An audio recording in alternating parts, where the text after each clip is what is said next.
majina naitwa Khalifa Saidi Mtamweza, mwenyekiti wa Umoja wa Wapambanuaji Tanzania. Leo tuko maeneo ya Kisesa kwa afisa mtendaji wa kata hii ya Kisesa.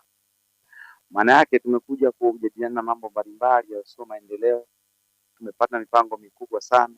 Ninaamini afisa mtendaji huyu ametupa ushirikiano wa kutosha na ametuambia mambo mengi sana na mazuri.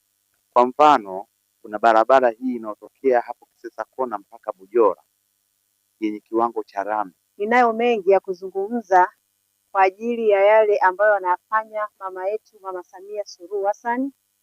Tunayo mengi ambayo ameyafanya ambayo ni ya kuijenga nchi yetu. Viongozi wa taifa wa taasisi ya Umoja wa Wapambanuaji Tanzania, yani UWATA, wametembelea ofisi ya mtendaji Kisesa Bujora, wilaya ya Magu.